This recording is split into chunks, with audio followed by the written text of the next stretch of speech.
What's up? Welcome to Tales Tomorrow. I'm Morrow, your storyteller for today. With me, I have some more RPG horror stories. Speaking of RPG horror stories, I'm still looking forward to submissions. If you have your own personal RPG horror story you'd like to share, email down in the description below. I understand that everybody's gonna have their own RPG horror stories, and some of them can be kind of mild, but if you have any one of the RPG horror stories that you'd like to share with me, if you haven't done so yet, please feel free to share with me down with the email below. Without further ado, let's get some RPG horror stories for today. My dice are tired. Still question why I decided to join random games despite all I've encountered. Had like one long-term game from a Reddit post. This recent game I was in was particularly frustrating. I was playing a Dampier College of the Swords bard, took expertise in acrobatics. For some reason, whenever I describe my fighting style, doing pirouettes, flips and the like, the DM would prompt an acrobatics check.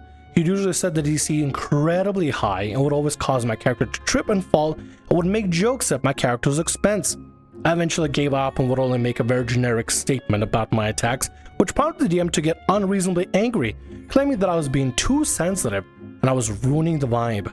See, I could understand if a DM would prompt an acrobatics check if the player is trying to avoid an obstacle like difficult terrain or leaping over a group of enemies, but why punish a player for flavor?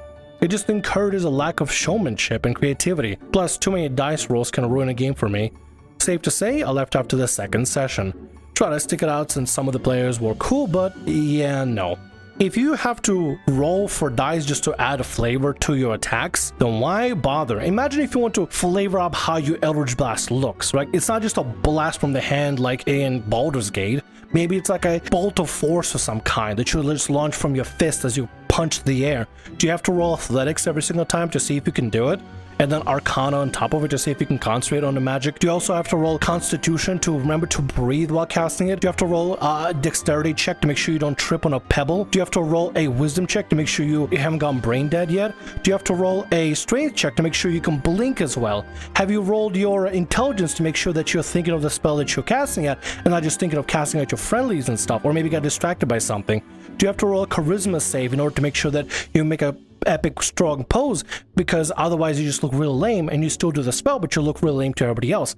Do you have to roll a nature check to make sure that you're not stepping on a set of like on a squirrel on the ground or something and just like getting tripped up?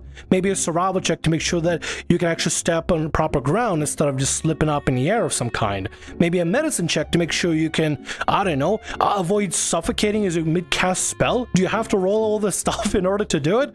Or can you just roll attack and just add flavor to it? There's some DMs out there that specifically, dude, I read some stories before, like on a Halloween special, where DM literally made you roll Constitution so you don't forget to breathe or blink. It's insane. Some DMs out there want to do way too much rolling for something that is extremely simple to do. Adding little flourishes when you fight with a rapier because you have a lot of acrobatics in your dexterity base, there's nothing wrong with that. Add that flavor, add the fun, but DMs shouldn't make you roll for it if you forgot to blink asynchronously. Or you blinked and you blinked for a little bit too long and you missed the attack because you didn't see where your blade was going. So stupid. Let's get to the next story for today. Do I tell a kicked player that it wasn't an individual decision? Playing with close friends, all newbies bar me and one guy. Long story short, I kicked a problem player from metagaming, main character syndrome, and constant arguing, general selfish behavior, blah blah blah. That was impacting everyone. I talked with the other players about it and we all agreed his playstyle wasn't compatible. But when I spoke to him about it, I downplayed the impact it was having on others. I basically just described why it wasn't working for me. This caused a minor problem where he thinks it was just my issue that caused him to be kicked out. He asked me if I told the other players he wouldn't be playing, and I said I had, and they were very understanding. I didn't tell him we all discussed it previously. What do you reckon? Should I have been more honest? It bothers me thinking it's just me problem, because I don't feel he understands it's a him problem primarily. I also didn't want to create a situation where he feels everyone's against him. I can live with not telling him and just copying it, but should I? I'm also just looking for a discussion. How would you handle it? I mean, if the guy who really wants to know there was a group decision and not just your decision, then just tell him outright, this was a group decision. And yes, you are a massive problem to the other players as well. I understand you probably want to go soft on the guy saying, hey, listen, I have a problem with you. But I mean, you having a problem with him is also valid. If he is making it unplayable for you, then yeah, remove him from the group.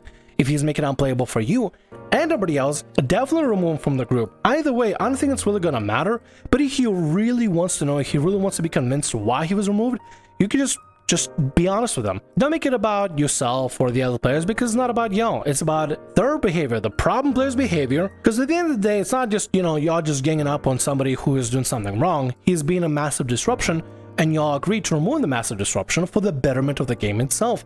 Some people are just not great to play D&D with, and maybe his behavior is just not acceptable at the table, or not tolerated anymore, or people got fed up with him. He needs to figure out that it was his own problems, his own actions, that caused this event to happen in the first place. Anyway, wishing you good luck with that. Let's get to the next story for today. The Cheating Grognard.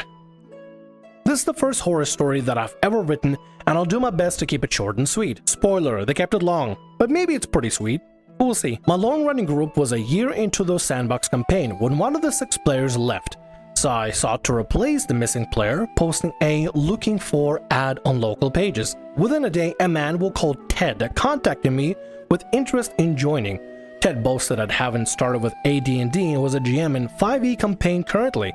I explained to him that though I advertised it as Dungeons & Dragons were using the Castles and Crusades rule set, that I'm an older player myself, having started with being introduced into the hobby with AD&D in 1991 when I was a kid, so I thought that it will go well.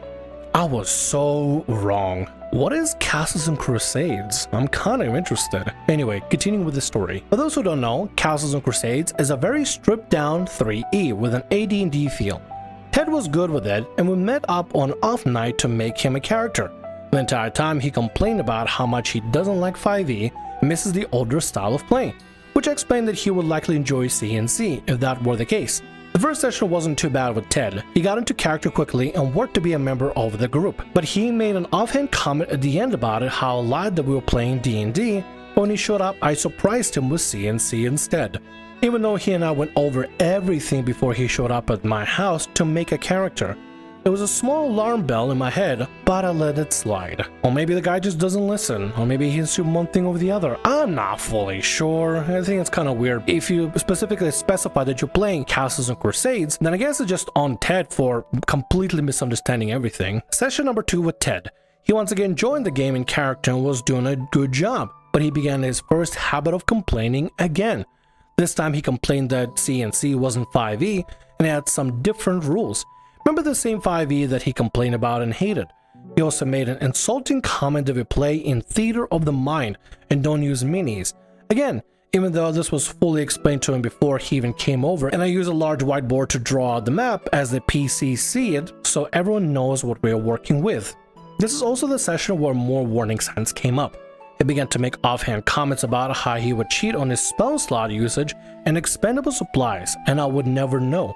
I assured him that I would because using too many spells would get noticed, but he still mentioned it several times that evening. Wait, what? So the guy's admitting, ha, I'm cheating with my spell slots. It's like, no you're not, I'm keeping track of it all. Yeah, but I will one day. What a weird flex, just chilling there, talking with everybody, and just I don't know, it's like, the DM doesn't know that I'm cheating with my spell slots. Man, I'm so cool and stuff. And the DM is just behind him, it's just like, no, I know everything you're doing, you haven't cheated yet. Yeah, but I will one day.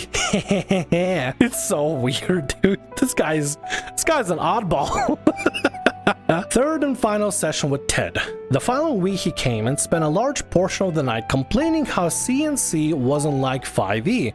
Again, I remind everyone how Ted complained that he hated 5e, and he made several comments about how much he could cheat again. What is wrong with this guy? He's like, I hate 5e. Man, this is not like 5e. Second session. Man, this is not like 5e. Oh yeah, I might cheat again. What is this guy on about? This guy is in his 50s, mind you, about a decade or so older than me, and he's acting like a spoiled child. At the end of the session, he was beginning to grate on my nerves, as I seriously considered taking the next few days to consider asking him not to return.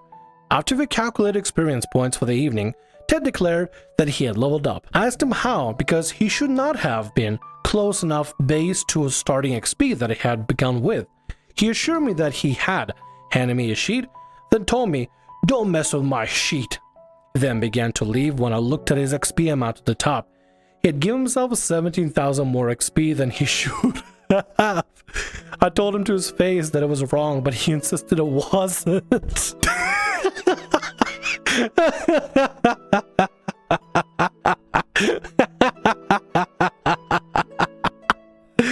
This guy is ridiculous.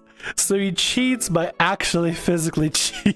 Why was he giving the warning signs in the first place? Why is he saying like, hey, I might cheat today? And just write 17,000 XP on his character sheet.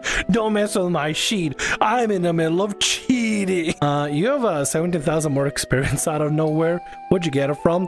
I just have it. You do like the sassy snap, snap, snap as he's doing that. Do like little wiggle poses. Snap, snap, snap. I'm just cheating in your game. Oh my god, this guy's ridiculous.